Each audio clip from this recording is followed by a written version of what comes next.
and most welcome to our weekly Viveka Cudamani session. This is one of the most wonderful occasion. We always wait for Tuesday to listen to the wonderful talks by Adi Shankaracharya, which helping us to improve our spiritual life especially. And also namaskar to everybody, those who are listening from far distance places. And I feel very much welcome to our Tuesday at 7 p.m. New Jersey time, New York time. So we do this session. So once again, let us do our prayer to the Gurus and then do our pranam to our Guru, and then we'll go to the main scripture.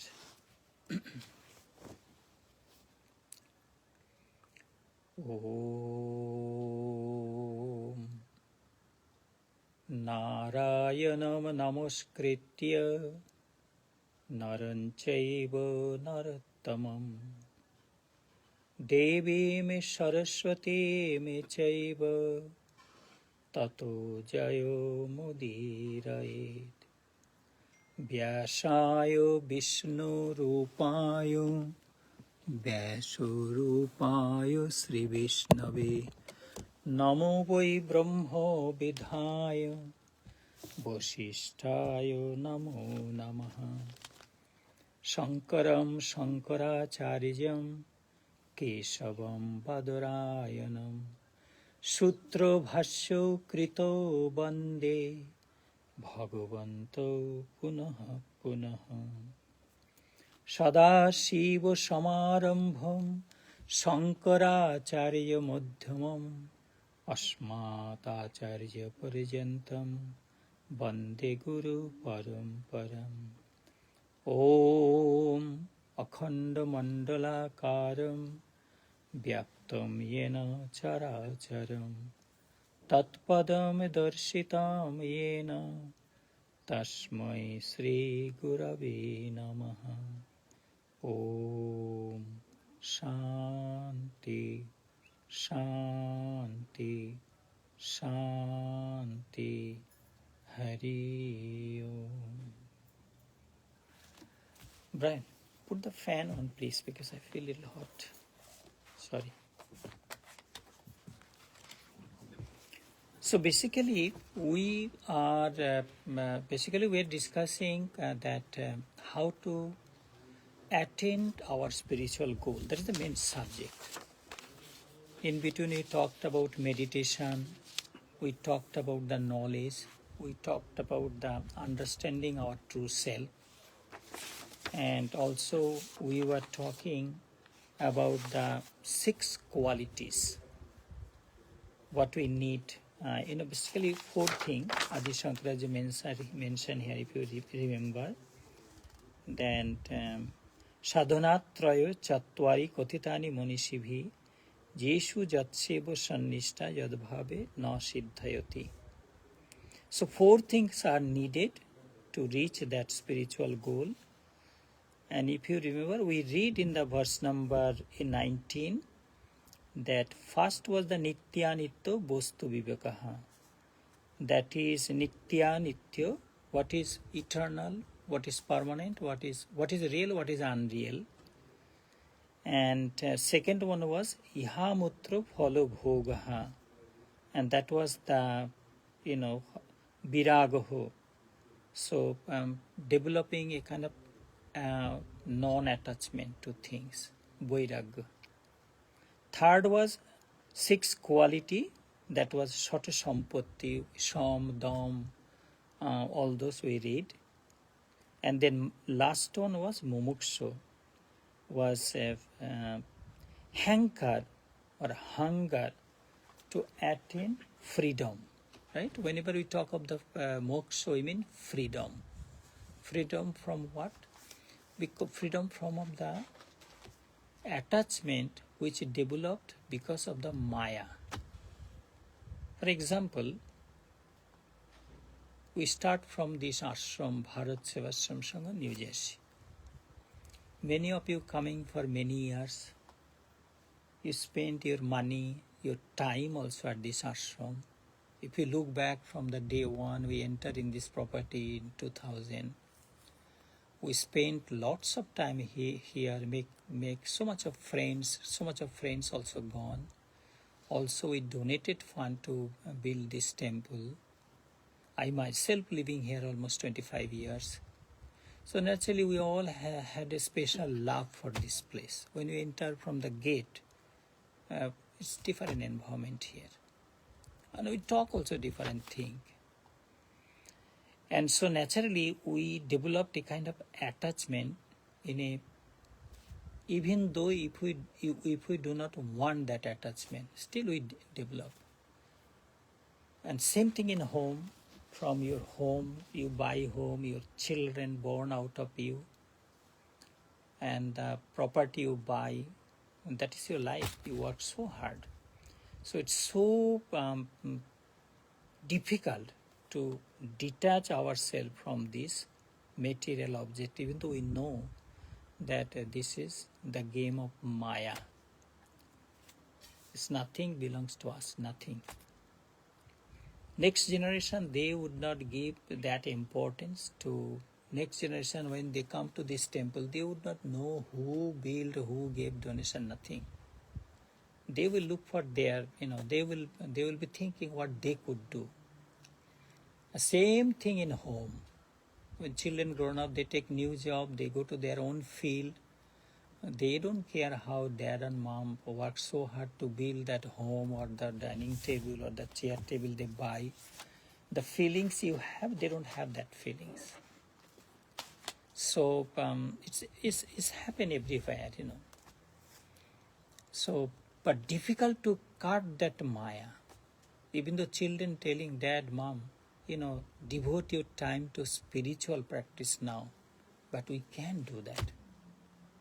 So that is called Maya. That is called actually a attachment with the unreal thing. It's very normal. We go to the Mahabharata, the whole Mahabharata battle happened or took place because of the King Dhritarashtra's attachment with his son. Everybody warning that look, the whole kingdom will be destroyed. But his father was so attached to his son, so he was unable to, that whenever Duryodhan give threatening that I'm going to, if you do not listen to me, I'm going to commit suicide. Immediately he agreed with him, and that was the main cause of the whole Mahabharata battle. So much. Millions of people die. So that is called Maya. And so here you see that Adau Nitya Nitya Bostu Viveka. First, the analyzation, right analyzation, what is real, what is unreal. That is verse number, I'm reading verse number 19 actually. And then, Ihamutra Phalo Bhogo Viragaha. And to separate ourselves, to detach ourselves, from the result of our actions. Samadhi Shata Sankalpo, Shata Sampatti, practice of 6 qualities like control of our senses, Samodamo, mental calmness, and then, practice of meditation, all those. And the last one is Mumukshatu, because my work with my work. My karma is my karma. Whatever I am doing, I am writing my future. What I am doing, I am writing my future. So, I need to prepare myself such a way that when last time come, I could close my eyes, even the children crying, lot of people, friends around, you don't see none except the wonderful, most beautiful appearance of the Bhagavan Krishna. I'm telling because of I practice Hinduism, that's I'm mentioning the name, but whatever. So I could see my Krishna standing in front of me, and I could see him smiling, and I abandon my mortal body. But I cannot do that if I do not practice. So that is called Abhyas Yoga. Whole life we have to practice those, at least a little meditation every day. Bit by bit, a little mantra jap. As we believe in mantra jap is very important. Om Sri Ram or Om Sri Krishna or whatsoever. Little mantra jap. Preparing ourselves for that time, even though all day our body is busy working. So these are the things and then after that, Shankaracharya, Adi Shankaracharya, he explained all these 6 qualities. What is that? Today, we will be starting from the verse number 27. Verse number 27 of Viveka Cudamani. Very beautiful topic we'll be discussing today also. So if you see the verse number 27, it goes like this. Please read with me. Sarvada sthapanang buddhe shuddhe brahmani sarvatha tat samadhanam iti uktam na tu chittasya lalanam. Again. Sarvada sthapanang buddhe Shuddhe brahmani sarvatha tat samadhanam ittukyam na tu chittasya lalanam. Now you see, because we're reading Sanskrit, Saravada, not Sarboda, right? Saravada, Sthapanam buddhehe. There's 2 dots there. Buddhehe. So Saravada sthapanam buddhehe shuddhe brahmani. That noise a kind of raw, right?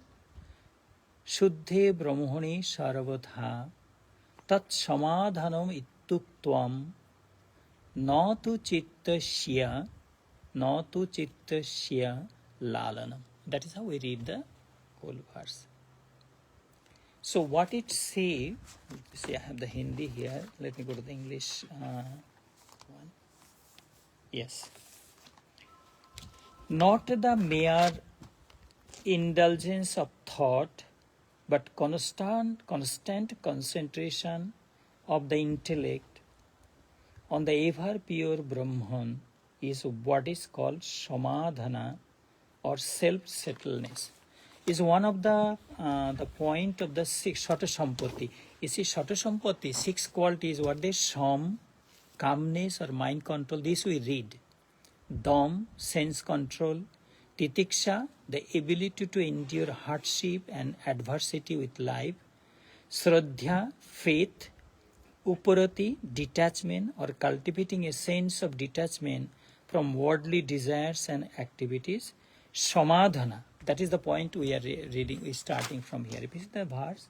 Sarvada sthapanam buddhehe shuddhe brahmani sarvatha tat samadhanam iti uktam. So we are at the point of samadhana. So what is samadhana? Self-settledness or maintaining a focused and one-pointed mind, especially during the part of meditation or spiritual practice. Right? So today we are starting with the point of samadhana. And what is samadhana? We know now. So, sarvada sthapanam buddhi. Sarvada means always, each moment, every time. Sarvada sthapanam, focusing. Sthapanam, we don't see installing, we call focusing. Sarvada sthapanam buddhi. Buddhi is our intellect, our understanding, our the experience altogether, it's called buddhi. Shuddhe, pure, brahmani is the Brahman, whom we call supreme, right? Sarvada, that means Adi Shankaracharya ji telling us to put our intellect always at the ever pure Brahman. That is the whole thing, right? Center your intellect or buddhi always at Shuddha Brahman, because the Brahman is always pure, ever pure. You see, purity, maintaining, like today when you are, because tomorrow Ganesh Chaturthi coming, like how Durga Puja people celebrate in eastern part, especially Bengal. The market go high, and then the people look for 10 days celebration, and they buy new clothes, and they go like how Christmas time, how business is very high, the holidays are around, people are in a festive mood. The Christmas time, you could see in this country how with the Christmas coming from say 20th December to 15th of January, almost 25 days people are not in a mood to go to work or do things because they are in a festive mood. So similarly, Ganesh Chaturthi is starting from tomorrow. It's especially the Mumbai, Maharashtra, Gujarat, and now it's spread all over, starting tomorrow. So, so people focusing. They will be fasting. They will be going to the temple. They will be buying things. They will be meeting people, and they will do the all listening, the Om Sri Ganeshaya Namo, Om Sri Ganeshaya Namo, that kind of they will be chanting mantra also. And as we read in the scripture, that this time Lord Ganeshji will be anxious to shower his blessings to his devotees, followers. It's a very well-known factor, like Shivratri, Durga Puja time, Janmashtami, Lord Krishna's birthday time, Maghi Purnima, Guruji's birthday time in the month of February, the full moon day in the month of February. So they are willing, they are anxious to give blessings to their devotees. Like next 10 days, starting tomorrow. So Ganeshji will be so eager to give his blessings to us. Little bit anybody show interest, Ganeshji is there to shower his blessings. And it will be mood actually. From tomorrow we see that people, all day people will be coming. Whenever they get time, they will be coming to temple to sit down there, pray to Ganeshji a little bit and go.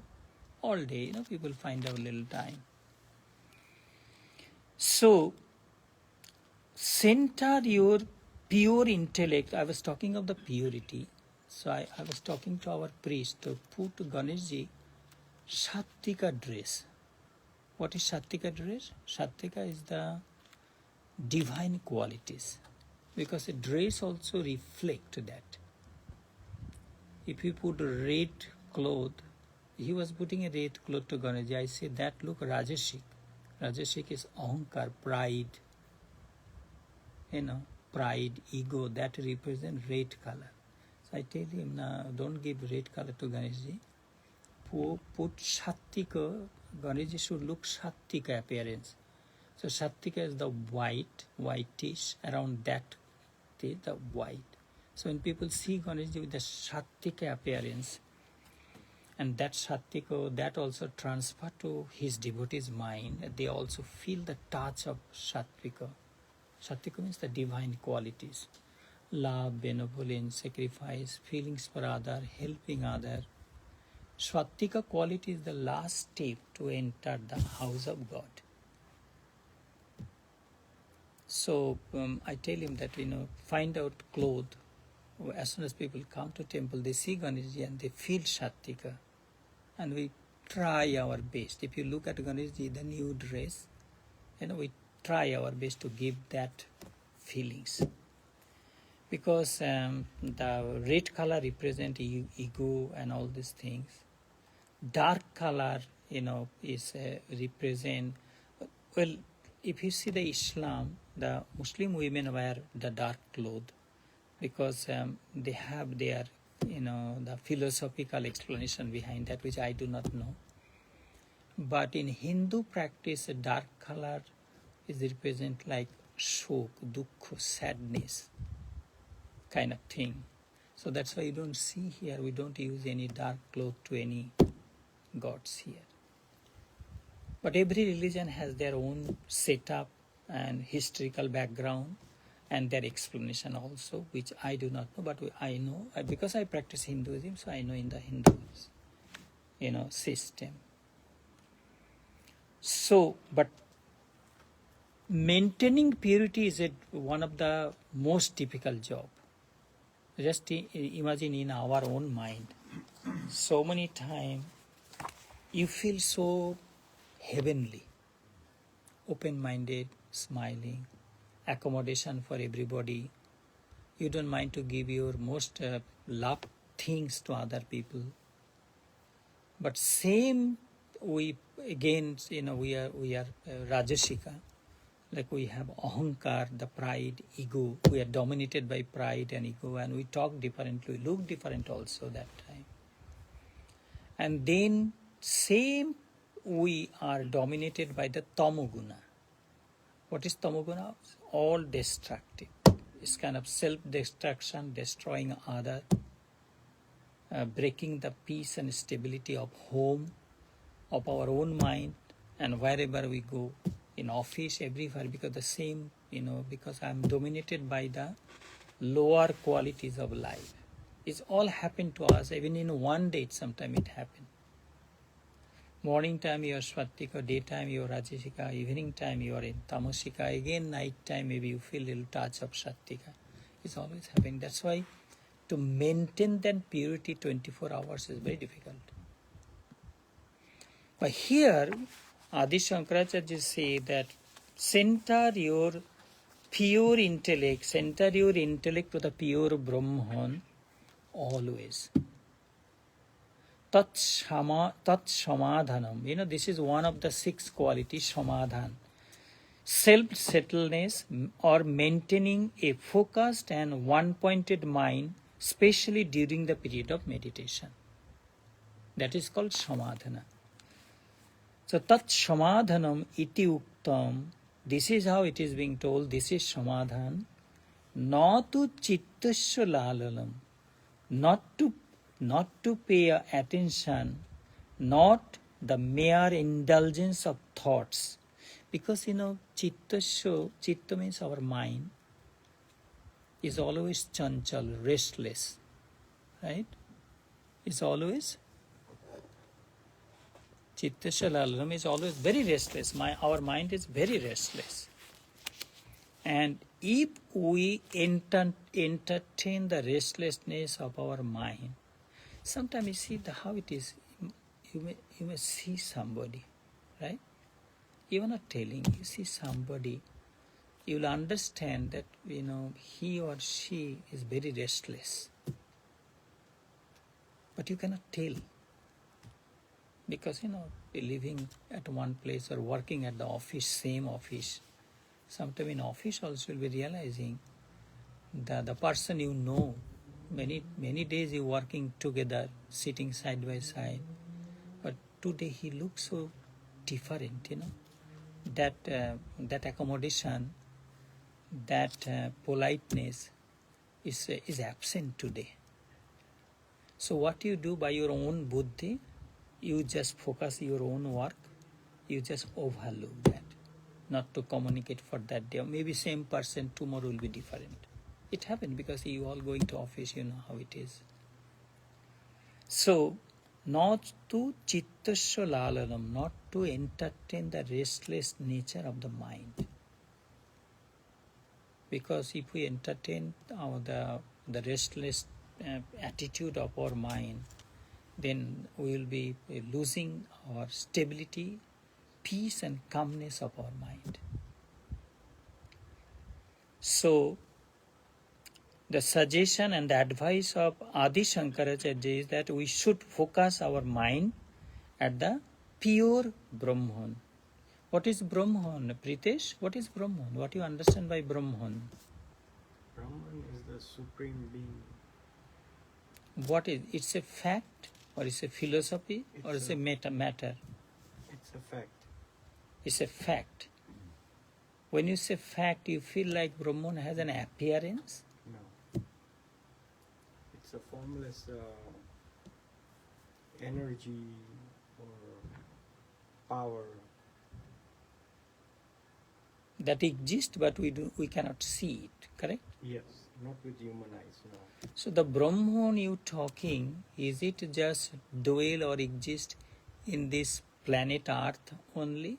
You know that we living in this planet Earth is an egg size, like a ball size, one material. Among it, our happiness, sorrows, expectation, our dream, our imagination, all these are dwelling in that one Earth Earth is planet, right? like a needle point, even smaller than that compared to Brahman.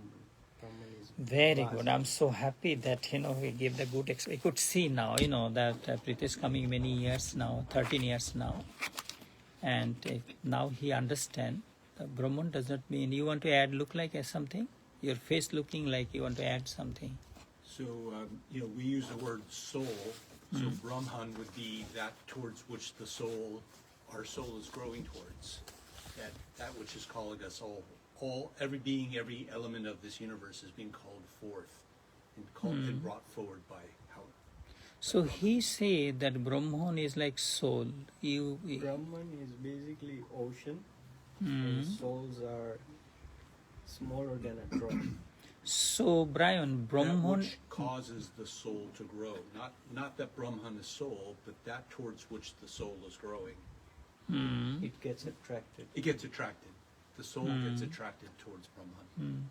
There is so much of explanation about the Brahman in the Upanishad that its nature is all pervading. It's everywhere.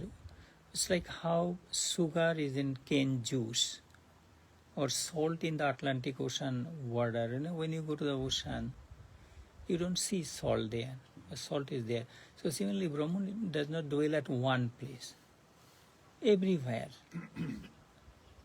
Everywhere. Even that this temple is sitting at this evening, that the Brahman is dwelling at this place also, in you, in me, in everywhere. But we cannot see it. We could experience when you sit for meditation, you feel its touch. But you cannot explain to anybody what is Brahman. He's trying, putting some word, but it's difficult to explain what is Brahman because we're living in one planet. We have 9 planets among our solar system. Like you see that Mars, and the people trying to go to Mars, people trying to build a village in moon. They're say after hundreds of years, there will be a settlement in moon too. We never know. There might be growing things there. They will be bringing minerals from moon to here. They will. They are not going to stop, right? They will find out a way. Like how in desert, how in snow-covered mountain, people learn how to live there. In Greenland, in all these places, people living now. And in snow-covered mountain, people live. And we will not be surprised to see that the human beings build a village to stay in the moon. Because people already staying in the, what you call that, on the all the way to down to earth. What is that place? Where is snow always? What you call that place? Antarctica. People staying there whole year now. Whole year. They might be developing tourism also. And already going to the space, they, the Russia and also they have already built the tourism system. So coming days, we'll not be surprised to see that we build places to live there. People going for a tourism coming back from moon. Right? So now this Brahman we're talking, it not only in our planet Earth. Because just imagine in this planet Earth we have so much thing, and then our imagination, our dream. We have so much of dream. We have so much of imagination. We have so much of thoughts in our mind. Everything developing here, and then we try to build, bring our dream to true. Then when we die, our body also go to the same planet Earth, right here. It don't go nowhere. It's right here. It came out of mud. It become mud. All these people, when you go to the New Brunswick railway station, it's a right side, it's a big cemetery. Thousands of people. And there's a, pieces of marble and all this. But if you dig it, nothing is there. Right? It's become mud. One day our body also will be the same. Because generation, say after 5 generations, nobody will remember our name. Right now, if I ask the Pitesh, what's your dad name? He will tell his dad name. What's your grandfather name? He will tell his grandfather name. If I ask him great-grandfather, he will be thinking. He might give a phone call to his dad. If I ask Pritesh, what about 3rd, 4th generation people? Even his father may not know. So after 5 generations, when we gone, so nobody will remember us. Maybe even picture will not be there because people will be moving here, then there. Everything will be changing also. Am I correct? This is the changing, planet. Always changing. Things such our appearance changing, building changing, environment changing, climate. We go to United Nations, climate change. They're always talking of the climate change. So, Sarvada Sthapanang Buddhe, focus your pure intellect to pure Brahman always. Thank you, Pritesh. You did the right answer. Your answer was perfect. Tat samadhanam iti uktam. That is samadhan. That is the main point actually in this particular verse. And samadhana is one of the quality of the 6 quality. Natu chittasya. Chitta is our mind. Natu chittasya lalanam. Not to entertain the restless nature of our mind. Clear? Good. We go to verse number 27. I think 27. Let me see. Yes, we did 26. Oh, 27 we did. We should do now 28. Correct? Or 27? We did 26. We did 26. We did 26. Okay, I see that this Hindi book and this book has some differences. So 27 we will be reading now. Ahankaradi dehantan bandhan ajnana kolpitan ahankaradi dehantan bandhan ajnana kolpitan swarupo abodheno Swaswarupabodhena. That's how the whole. Swaswarupabodhena muktumicha mumukshata. Again. Ahankaradi dehantan bandhan ajnana kolpitan swaswarupa babodhena muktumicha mumukshata. So, the meaning of this verse is mumukshatva or yearning for freedom is the desire to free oneself by realizing one's true nature from all bondages, from that of egoism and to that of the body. Bondages superimposed by ignorance. But Hindi meaning is more better understanding here. Just I'm reading here. अहंकार से लेकर देह पर्यंत जितने अज्ञान कल्पित बंधन है, इज वेरी क्लियर हियर. अहंकार से लेकर देह पर्यंत जितने अज्ञान कल्पित बंधन है, उन्हें अपने स्वरूप के ज्ञान द्वारा त्यागने की इच्छा ही मुमुक्षुता. Is very clear actually here. So this particular verse is the explaining about the word mumukshata. Mumukshata is like in Hindus, what is the last desire of, what is our last desire? Attainment of moksha. attainment of moksha. So what is moksha is being explained here according to Adi Shankaracharya, what we mean by moksha. Ahankaradi dihantan bandhan ajnana kolpitam. By ignorance, we imagine of many types of bondages. Right? Yeah, let me read the English one. It will be clear for us, to everybody.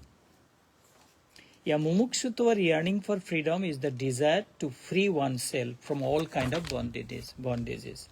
Ahankaradi dihantan, up to our body, there is so much, attachment developed or bondage developed because of ignorance. It's a bandhan ajnana kolpitan. What is ajnan? This is mine, this is mine, this is mine. This is my son, this is my daughter, this is my home, this is my wife, this is my ashram, this is my bhaktas, devotees. Sometimes in ashram, I forget of the family life. In ashram, I say that I have some devotees. I gave diksha, I initiate them, right? And they following my teachings. But then there are many monks in organization, and devotees want to make friendship with everybody because you meet many. Say that if this place was 10 monks, now you see 2 of us only. All these years I was alone. Now there is another Swamiji here and 2 different characters. And see that another 10 monks come here. All will be, some monk might be a very handsome appearance. Some monk might be very heroism, energetic. Some monk you might meet a beautiful singer. You love to hear his voices. Some monk might be a good writer. Another monk might be a could dress the murtis beautifully. You meet other monk is a very good cook. Right? Another monk you might meet that explanation, he's a master of scripture. So different quality. At home too, 2 brothers different, 3 brothers, sisters is different. So many times misunderstanding develop, and sometimes unhappiness also develop from this. It's always happen, This is called ajnana. This is called ajnana kalpitang bandhan. And it happened to home also. It happened. You see that in the Hastinapur, King Hastinapur thinking, this is my son. So I cannot see because I born as a blind person. So my son is my eyes. He did not care for anything, even though hundreds of well-wishers are telling him, correct your son or abandon him, throw him out of the home because he is going to destroy the whole kingdom. But then he frankly telling, it's my son and you would not understand my feelings. You cannot explain. And that's how his son also died at the battleground. And after he lost the battle, still staying you see what happened, I was reading. Say Kurukshetra battle was over. Hastinapur kingdom was owned by Yudhishthira under the leadership of Bhagavan Sri Krishna, under the guidance of Bhagavan Sri Krishna. Now that blind king Dhritarashtra still living there. Those people, Bhima, who killed his own son, and he was staying under them eating the same food. So one day his brother came, you don't feel shame? You tried to kill them. You tried to, derobe their wife. And you eating their food, you don't feel shame? Get out of this place and go for tapasya, spiritual practices. You don't feel shame to stay in this kingdom where you did all this injustice to these people? So that immediately you leave this kingdom and go to the forest, spend your time in meditation, chanting, and spiritual practices. Because I could see your last day is soon coming. The person who was telling him that I could see that your death is coming soon, and you are so ignorant that you're staying here and eating their food. Then next morning, without telling anything, he left. Left and went to the Naimisharanya. His wife also followed him. And then around 5th or 7th day, forest fire came out. And he was doing pranayam that time. And he blocked his ear in the forehead. He was doing meditation. And then forest fire came, burning alive, and his wife also entered in that fire. And both of them, So this is called Agyan. Because of this, my son, so he don't see nothing wrong in him. And that's how the destruction came. It happened in ashram too. Sometimes Guru do not see anything wrong in his disciple. We see that. We see that, say that a junior monk doing, the way he's living the life in ashram is very destructive for him and bring ill fame to the organization. The telling the senior monk, that send him for the spiritual practices. Don't allow him to run a ashram for money, all these things. Encourage him or punish him by sending to the secluded places. Let him do tapasya, spiritual practices. Correct himself. Practice fasting, silent. Let him practice silent. Let him do job, right? Correct himself, at least 5 years. But sometime, the guru is again blind eye like Dhritarashtra. He don't see anything wrong. And that is how he bring destruction to his own life and bring destruction to it happened to home too. Father do not see nothing wrong in their children. One day one gentleman came here. I was cooking and he came and he was sitting in the, there's a chair in the kitchen, he was sitting there. Then, his pain, so he cannot tell his son.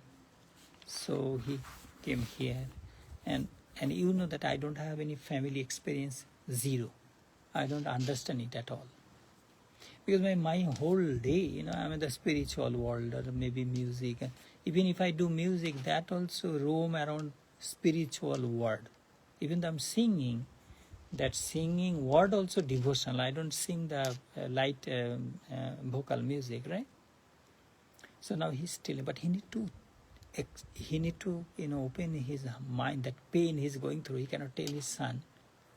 So he says, Swamiji, that my son took my credit card and withdrew $10,000. And he's telling that he's giving fees to his college fees. But later, last 2.5 years, he's withdrawing money to pay his college fees. But now I realize that he did not go to the college at all. Right? He did not go to college at all. But he's withdrawing money to pay fees and all those things. And I said that, why don't you tell your son? So he remained silent there. You can imagine, he did not go to college at all. He did not take the admission to university at all. He's withdrawing money from his dad's credit card. Because, his son. So he gave his credit card to him. It's a very normal thing. Many fathers do that. He did not go to the university at all. He did not take admission at all. So he's sad, but he cannot correct his son. So, and these are not, the thing I'm telling you, these are not story. These are not coming out of the scripture. This is the practical thing, like was sitting in the kitchen is telling me. So I say, why don't you tell your son? You have to correct him. He need to go to college, but otherwise, when you die, he will not be able to, he will not get good job and then he will suffer. How long he will survive with your money? He have to earn money. He have to learn how to survive in this world. but he could not say nothing. So it's like, Dhritarashtra could not correct Duryodhana. So many times, the good people tell, but he could not. His feelings was, he was so weak to his son. So here, the verse we read, let me go here. Ahankaradi dehantan. From ego, from understanding to the physically, we do lots of, developed from ignorance. We think this is bondage, all those. Ahankaradi dehantan, bandhan, ajnana kolpitat. Where wrongfully we think that these are kind of bondage to me. To correct these things, saswarupa babodhena, by understanding our true nature. First, we have to understand that we are not the body. I am not hand, I am not feet, I am not eyes, I am not head. What is my true identity? My true identity that I am that Sho Aham. Aham, it has 4 messages coming from 4 Vedas. Sho Aham. I am that. I am not the body, I am not the hand, I am not the eyes. But that doesn't mean that I do not exist in this world. I am Sho Aham. I am that. What the Brahman Pritesh was explaining, I am that. That is my true nature. When this body perish, fall down, that light which we call the part and parcel of the Brahman dwelling in this body go out and merge in that super Brahman. So like rivers rushing and merging to the ocean is being lost its self-identity. So my body fell down and I merge in that super Brahman, like Pacific Ocean. We have lost our self-identity like Swami Amanatanda or Pritesh, something like that. So by understanding my true nature and to get out of that feelings of bondage, which is ajnana kalpitam, that is called mumukshata, that is called the complete freedom. Now Pritesh, again I am asking you, there are many of other the people sitting here. Hindus look for moksha, right? Honestly, say I myself is a monk. I never thought that I need to attain moksha. I'm telling my feelings. They say after 50 years of monastic life, 50. So after 50 years of monastic life, we spending time, doing job, Om Shri Ram, Om Shri Ram. We doing meditation. We studying, especially Bhagavatam. I read almost, whenever I get time, I study Bhagavatam. But I never think that I need to attain moksha. So, what do you understand by moksha? It's a freedom, it's a merging in the super Brahman. What do you feel? One has to liberate the cycles of birth and death. So you believe in birth and death. Please keep in mind that we are staying in American soil where people mostly practice Catholic religion. Even though there are other people also living here.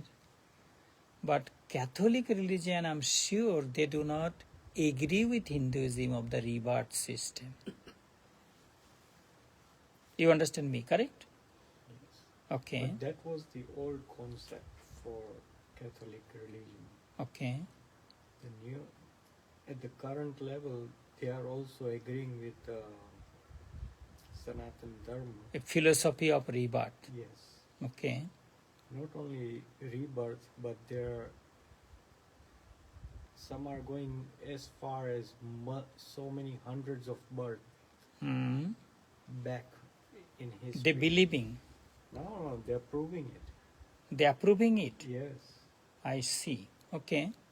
So they're discovering what Sanatan Dharma has documented in scriptures. Years before, They are thousands of years actually- before.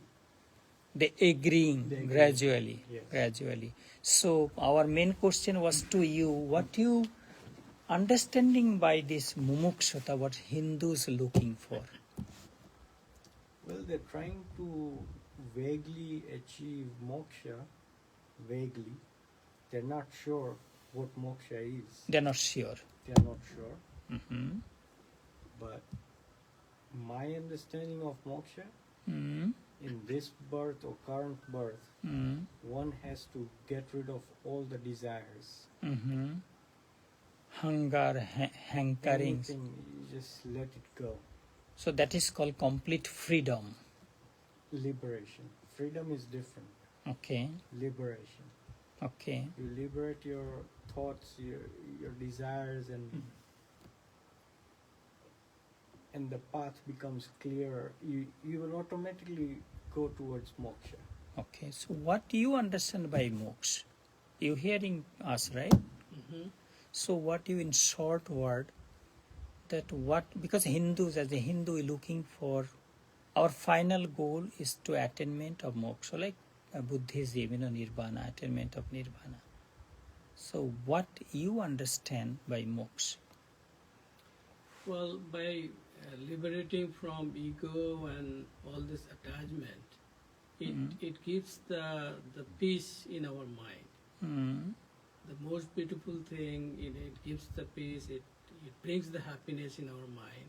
Mm. So that's, in my mind, it's moksha. Okay, Brian, you think that what we're talking you hear, right? Yeah, so Swamiji, in the Jewish tradition, we don't have the equivalent concept that you're describing of moksha, but we talk about the importance of being connected with the divine and the importance of repairing the world. So we're here in this life now to be in the presence of the divine and to make the world a more just and fair place for others. So we repair the world and we connect with the divine. So you believe in one birth? Yes. Oh no, I mean I believe in my tradition we're taught one birth, but I believe, as I'm hearing in Hindu thought, I believe in multiple births. That this is not my first But in birth. In my faith, that's not what's taught to us. That's We're one taught birth. to emphasize. They really say it differently. They say emphasize this life. We will want you to focus on this life. Now, what Hinduism telling, what we going through this life, is like is our previous thoughts and all these things. Is that that's how. Say somebody going through a very hard time, extremely hard time, crying. So she or he say that I must have done something wrong in my previous birth, because you see the death sometimes comes so cruelly, right? So somebody walking or went to buy like I remember one gentleman, going to office, getting ready, morning time, morning hour, getting ready. Wife also busy preparing little food for her. She have to go to work too, and for her husband and children also. All this, she's rushing. So milk is, that they need to bring some milk. So she said that quickly, please go. Husband, she's telling her husband to pick up one bottle. He was getting ready, so he quickly put some clothes and went to the shop, crossing the road to pick up a bottle and right there hit by a car and die. Just imagine the situation. She is busy with her food, husband food, preparing children. So they will drop children, and husband will drop children, and both of them will go to work. Just needed some milk. And he quickly wrapped some clothes and going to crossing the road to bring a bottle of milk. Right there, hit the vehicle, and he died right there. It happened, right? It happened, this is life, it happened. So people go through so much of difficulties in life, cruel time of life, and that time they say that two things, that time they console their mind this way. that this was the gentleman's fate. It was written in his fate. This is how he will be losing his life. Number one. And number two, the wife also now become, just imagine, no guardian in home. If there is no guardian in home, children need, their father. And the home, one person is very difficult because mother has a role, father has a role. Two of them is different role. Two of them play different kind of, the acting. But they need both. Children need both. Now one is suddenly absent, look like the roof gone of the building, look like. So that time the people talking that maybe this was her fate also. Right? This is how they said, maybe this is how her fate was written. Like, I tell you that one family do not have any children, right? The wife did not mind, but the husband badly wanted a child in home. He's thinking, who will do my dead work? Who will put fire to my mouth when I die? Who will be, and all this money home, it will be gone. Why also? His wife did not mind that way, but he was deeply sad. One day he left home with a sad mind, went to the jungle and sitting at the bank of a river. He was wondering he should continue to live or he should end his life. And suddenly at that time a saint came, like us, a monk, wandering monk came. He came just, I don't know, he was going here, there. So the man see the monk and then he went to him, bow, and he said that, Babaji, they call father, father. So he said that, why your face looks so sad? So he said that I have everything, but no child in home. I'm worried after I die, who will put little fire to my mouth, who will do my dead work, srad, the rice bowl, all these things, nobody will do. So please, give me a son. Because, though in Hindu religion, in Hindu scripture, give lot of story with the blessings of the saints or holy men, family get a child. Many stories are there. So the saint, he looked at the fate of the gentleman here. And then he said that, Baba, I see your forehead. From now on to 7th birth, you don't have any child. I could see clearly. And then he explained, that sometimes children, if it is not a Shuputra, it's not a good child, it brings a lot of sadness. It's better you focus your mind in spiritual practice. Then he said, no, this life, spiritual life is too dry.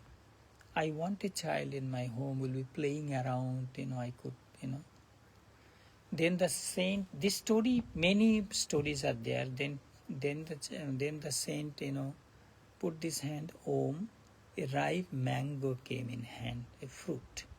Okay, give this fruit to your wife. 1 year she have to practice purity, Svattika Guna. Like Ekadashi day she will be fasting, and evening time she will give water to Tulsi plant. Morning time she have to give water to the rising sun, this kind of thing. So the man was very happy. So he went and gave the fruit to his wife. This is the story you might know. This comes from Bhagavatam. So after getting that fruit in the hand, her husband say, you eat it and do this and we'll get a child after 1 year. So she's thinking, I cannot handle a baby. I have to clean the baby. I have to raise the baby. I have to feed the baby. And then when the baby is in my womb, I will not be able to run. If a robber come in my home, I will not be able to save my life. I cannot handle this. So in the meantime, her elder sister came and she was expecting a baby. So when two sisters talking, the big sister say, okay, I am expecting a baby. You give some money to my husband. He's a greedy person. And then when my child born, I will give you. But your fruit give to your cow. So the lady did not eat that fruit, give by the saint. And when her sister got the child, she brought the child to his sister, and they gave some money to. And this is how the two sisters was adjusting. Now after a while, the cow also gave birth to a human child. Only the ear was big. But that cow child was, child born out of the cow. Everybody see, oh my God, this Brahmin is so happy now. Look, even the cow also giving birth the human child. So he was giving donation, all the ceremonies, whatever they need to do.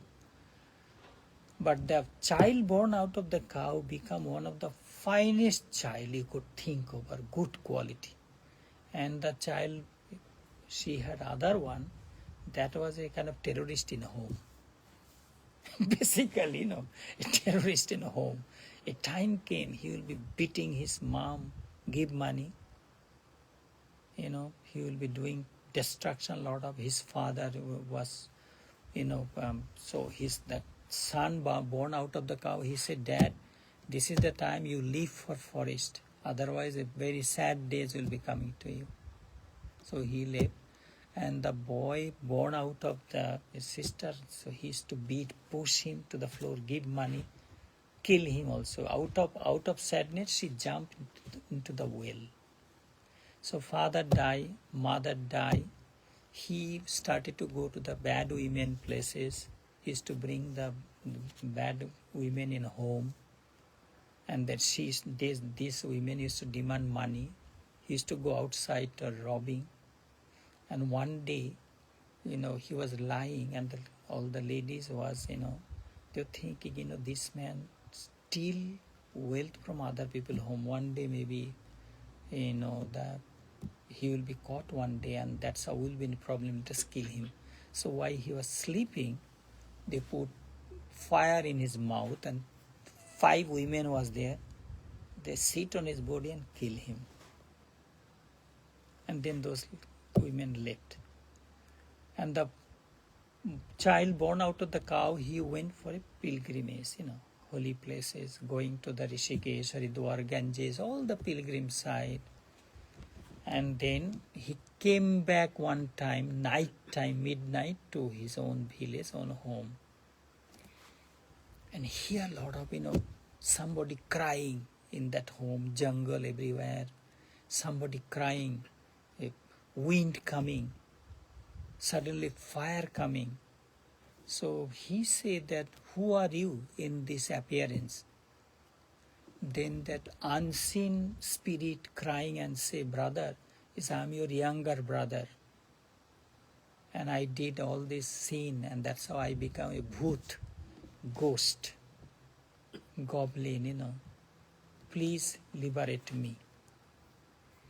So he went to do the Pindadan in Gaya, a place all of us, we go. Even I also went to give, rice ball to remember my father. Everybody, all Hindus go. But he went did, but still it's not stopping. Could not be liberated. He was suffering. Hunger, unseen way, crying night time. So he don't know how to liberate. Then finally, I'm just concluding that story, that a voice came that read 7 days of scripture. Let him listen day and evening, the wonders, glories and beauties of God. Let him listen the glorification, beauties, kindness of God. That's how he will be liberated. So this is how a lot of stories are there, there are many stories. immortal state. I'm just going to the scripture now.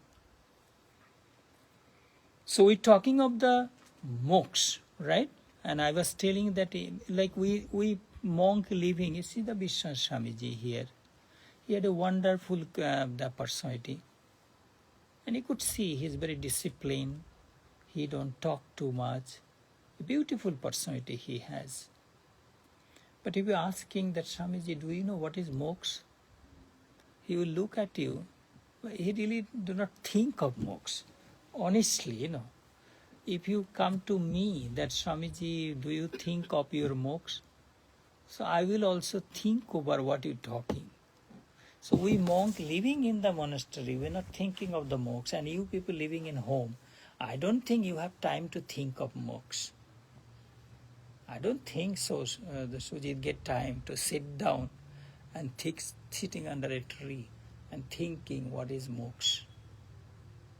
So, but the Hindus, if you look the Srimad Bhagavad Gita, the last chapter is moksha yoga, the yoga of self-realization. And Guruji, our Guruji, Acharya Swami Pranavanandaji, he said, what is the goal of life? Realization of the true self. Atma Tattva Upalabdhi, understanding yourself. That what is our ancient rishis say, Brahma Tallakshma Uchyate. Your goal to realize the Brahman. That is the goal. That clearly mentioned that. It's that, and everybody agree with that.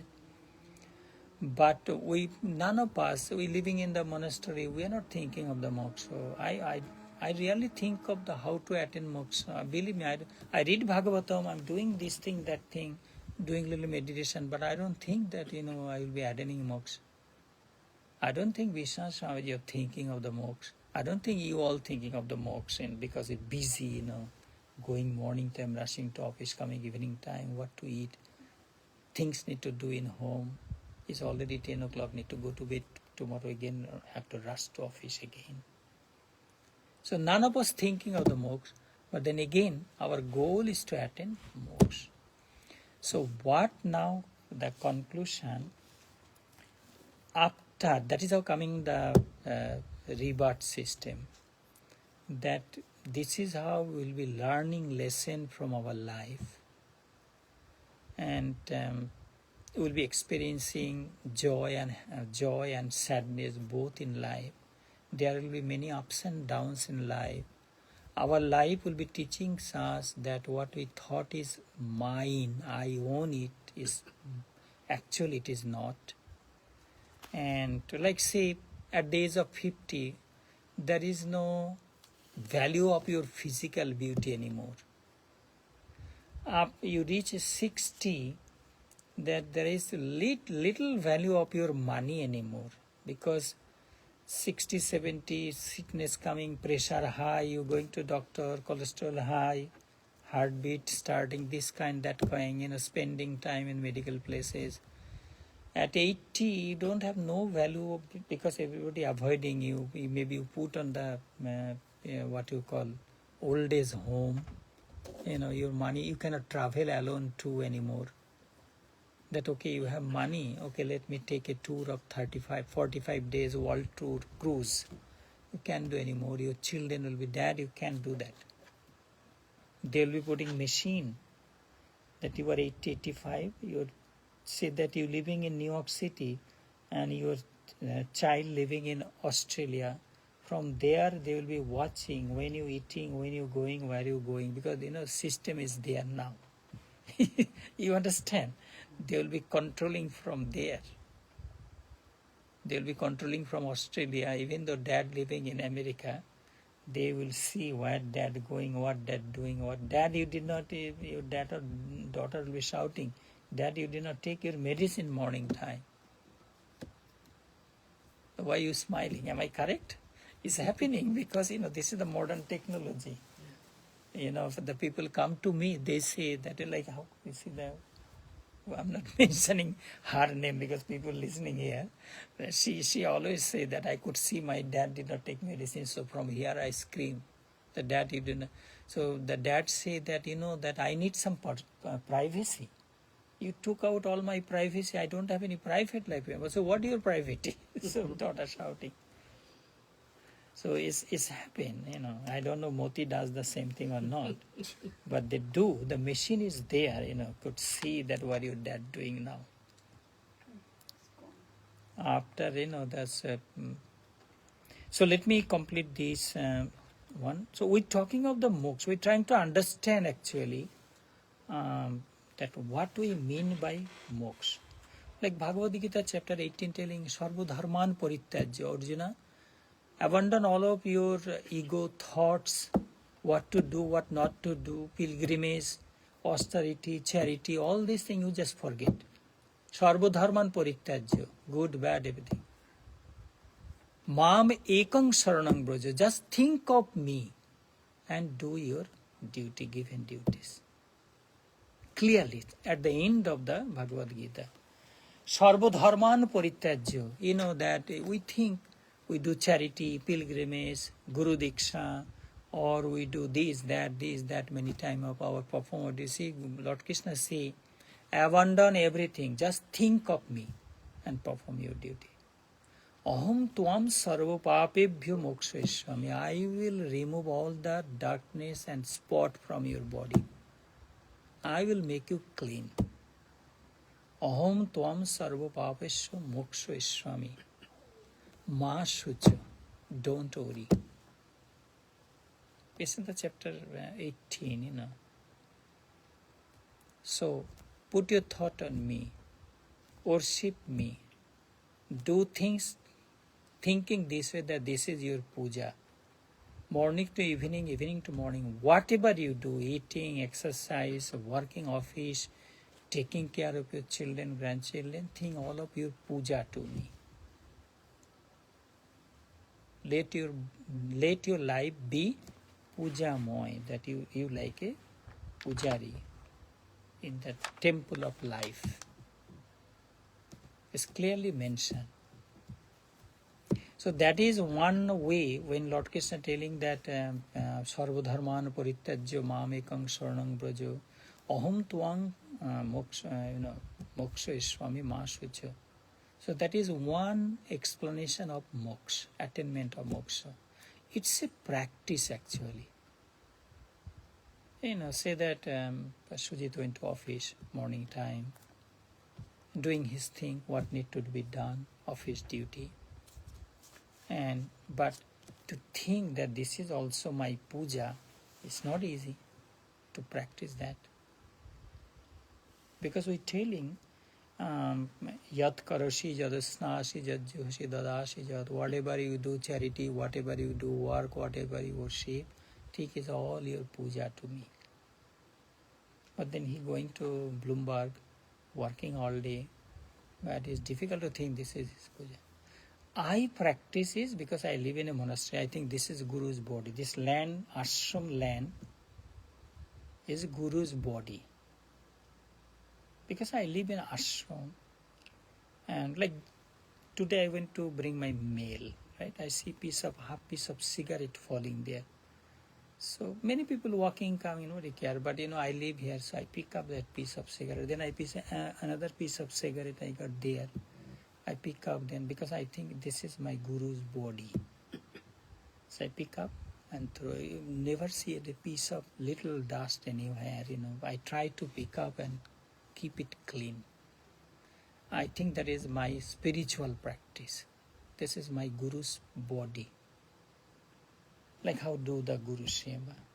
So this particular verse we learning about the mumukshata, that to all those bondage, attachment with thinking developing from ignorance. And with the help of our true nature, like Saswarupo Babodheno, by understanding that our nature is, the purity is our nature. And with all these things, we need to get out of the sense of bondage developing from ignorance, that is called mumukshata. And a kind of, you see that moktum ichha, a kind of hunger, burning hunger to liberate myself, that is called mumukshata. Correct, Brian? Am I clear? Yes. Good. Let me go. What one now? Let me go another verse. 821 already. Let me quickly go one sloka more. The verse number 28. Mando madhyama rupapi vairagyena samadhina prasadena guru siyam pravridhya suyate phalam. Again, mando madhyama rupani. No, mando madhyama rupapi. Sorry. Mando madhyama rupapi vairagyena samadhina prasadena guruhu priya siyam pravridha suyate phalam.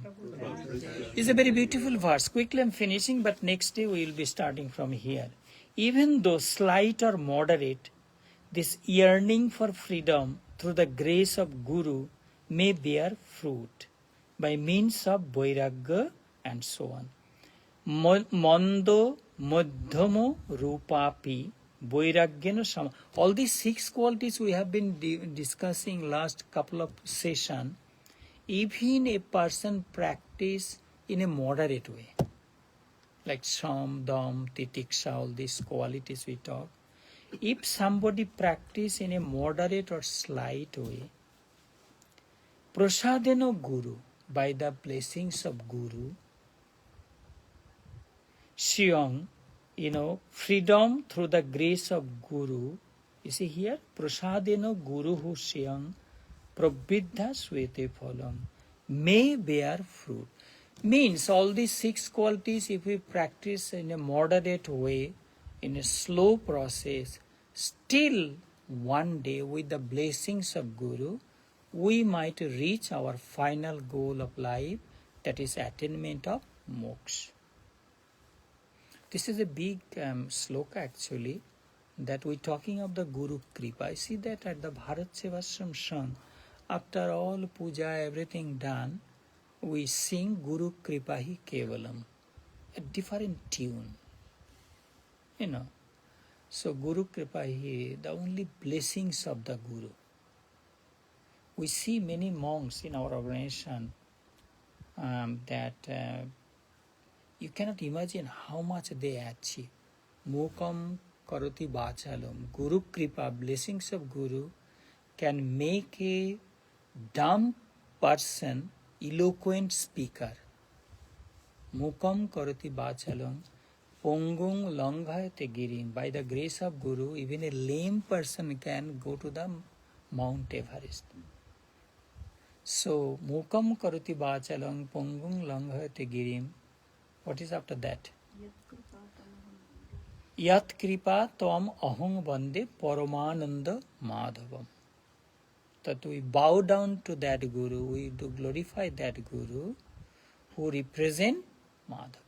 We'll be explaining this verse in coming days more, but we're just keeping that Guru Kripa Hi Kevalam, blessing. Now we see who is Guru. In our home, according to Hindu practice, our first Guru, our parent. Our first Guru is, 6 Guru mainly, the first Guru is our parent. And then Guru who give us knowledge. Guru give us knowledge. And then coming Guru who open the door for me for attainment of moksha. Because it's very fine road. You don't see it, because mind is busy to gather material thing. More money, You can just imagine the richest person of the world now, Elon Musk. Correct? Am I correct? Richest persons of the world, the Elon Musk. Am I correct? No? No, sure. Not sure? Not sure he's No, the Elon Musk is the richest person in the world now, right? It depends on the share The market. richest people usually don't advertise themselves. No, but the public advertise, yeah. If you go to the Google search, who is the richest person of the world now? What coming, Brian? Whose name coming? Rockefellers. Whose name? Elon Musk? Elon Musk. I see Elon Musk. So imagine, you don't know, but I know. Because it's come, news come. But do you think Elon Musk, I know, I agree that is depending on the share market, one day he might lose billion, but the next day he might earn 2 billion, That's how it is. But he's not going to stop there to earn money. That, okay, I'm the richest person of the world is enough for me. Let me stop now. Let me spend my time in meditation. Let me spend my time on studying Bible if you practice, the Christianity. Let me devote my intellect in preaching the good quality of Bible, eternal teachings of Bible. I don't think he will be able to do it for now. I think he's trapped into a lot of inventions that he wants to come up with. Correct, yeah. He's going to And do in the more. process, his ego is also dragging him backward in life. In material life, you mean? Or spiritual life? Both. Both. Because he's in the invention line, so he's creating, he's His a creator. intention started in a good way, Hmm. but in the process, he got entangled into government. Things, this, that, that So kind of thing. It's dragging. It's like climbing a mountain. When you climb, when you take 2 steps forward, upward, you always take 1 step back because of the slope. Yeah, but we'll be talking more. This verse we'll have to discuss more in coming days, maybe next Tuesday. So let me complete here today. Let me say prayer for everybody, those who are listening to me, sitting in front of me, and those who are sitting, far on your own places. And also, I'm praying, I'm saying a prayer for everybody in this world, especially let the Russia-Ukraine war, Israel and Palestine, all this conflict, India-Pakistan conflict, let it stop as early as possible. Let peace exist, rule. Let peace rule this world. So that's why I'm praying this prayer. Om Asato Ma Sadgamaya Tamoso Ma Jyotirgamaya Mritturemam Amritam Gamaya Aviravir Maedhi Aviravir Maedhi Aviravir Maedhi Om Shantihi Shantihi Shantihi.